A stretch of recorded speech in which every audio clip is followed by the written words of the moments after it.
So hello friends, मेरे नए video में आप लोगों का स्वागत है। आई होप आप अच्छे होंगे। आज की स्टोरी जो है ना, वो बहानों को लेकर है। कई बार हम अपने जीवन में बहुत कुछ करना तो चाहते हैं और मौके की तलाश में होते हैं, पर जब हमें मौका मिलता है तब हम उस मौके को छोड़ देते हैं। हम उस मौके को कई दिनों से तलाशते रहते हैं, लेकिन जब हमें एक्चुअल में मौका मिलता है तो हम उस मौके को जाने देते हैं। सो देखते हैं ये स्टोरी आपको पसंद आती है कि नहीं। एक बार एक व्यक्ति रेगिस्तान में जा रहा होता है और उस रेगिस्तान की चिलचिलाती धूप में अपने आप को से ही बातें कर रहा होता है और बड़बड़ाते हुए जा रहा होता है और बोलता है कि कितनी ज़्यादा गर्मी है इस रेगिस्तान में, कितनी ज़्यादा धूप लग रही है इस रेगिस्तान में, एक भी पेड़ पौधा नहीं दिखाई देता, एक भी पेड़ पौधा नहीं है यहाँ पे, और होगा भी कैसे, यहाँ पे कोई पानी का साधन ही नहीं है। अगर यहाँ पे पानी का साधन होता तो कोई भी इस रेगिस्तान को हरा भरा बगीचे में बदल देता।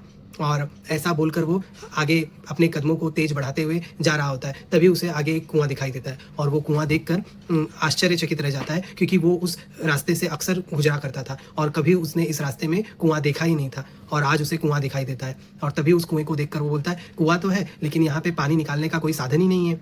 फिर उसे अचानक उसकी नज़र एक बाल्टी और रस्सी पे पड़ती है जो कुएं के बगल में ही रखी हुई होती है। और फिर वो बोलता है, भले यहाँ पे पानी निकालने का साधन है लेकिन पानी ढोने का कोई साधन नहीं है। और तभी उसे पीछे ऊँट की आवाज़ आती है। वो देखता है पीछे एक खूंटे में एक ऊँट बंधा हुआ खड़ा है, और फिर वो डर जाता है और डर कर सोचता है कि कहीं मेरी बातों को कोई सुन तो नहीं रहा है, कहीं कोई मुझसे इस रेगिस्तान को हरा भरा बगीचा तो नहीं बनवाना चाहता है। और वो अपने कदमों में तेज़ी लाकर आगे जाने लगता है। तभी एक हवा का झोंके से एक पेपर उसके सीने पर आकर चिपक जाता है, और जब वो उस पेपर को अपने हाथ में लेता है तो देखता है उस पेपर में लिखा होता है कि तुम बोल रहे थे ना कि तुम्हें साधन चाहिए, पानी का साधन चाहिए, पानी निकालने का साधन चाहिए और पानी ढोने के लिए भी साधन चाहिए। मैंने तुम्हें ये तीनों दे दिया है।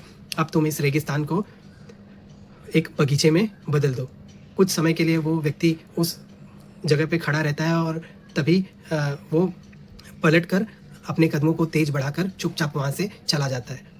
सो ये स्टोरी उस आदमी की नहीं है, ये स्टोरी हमारी है, ये स्टोरी आपकी है, ये स्टोरी मेरी है कि उसे वो मौका तो मिला रेगिस्तान को हरा भरा करने का, बगीचे में बदलने का, लेकिन जब उसे मौका मिला तो उसने उस मौके को छोड़ दिया। क्योंकि वो जब तक मौका नहीं मिला था तब तक बहाने बना रहा था कि कुआं नहीं है, पानी नहीं है, साधन नहीं है, वरना तो कोई भी इस रेगिस्तान को हरे भरे रेगिस्तान की जगह पे हरे भरे जंगल में बदल देगा, हरे भरे बगीचे में बदल देगा, ये सारी जगह फूलों और फुलवारियों से महकेगी। लेकिन जब मौका मिला तो उसने उस मौके को छोड़ दिया और वो वहाँ से चुपचाप चला गया। तो कहीं ऐसा हम भी तो नहीं कर रहे? जब हमारे जीवन में कुछ बड़ा करने को हमें मिल रहा है तो हम कहीं साधन का बहाना तो नहीं बना रहे कि मेरे पास ये साधन नहीं है, मुझे ये मौका नहीं मिल रहा है, नहीं तो मैं भी बड़ा कर लेता।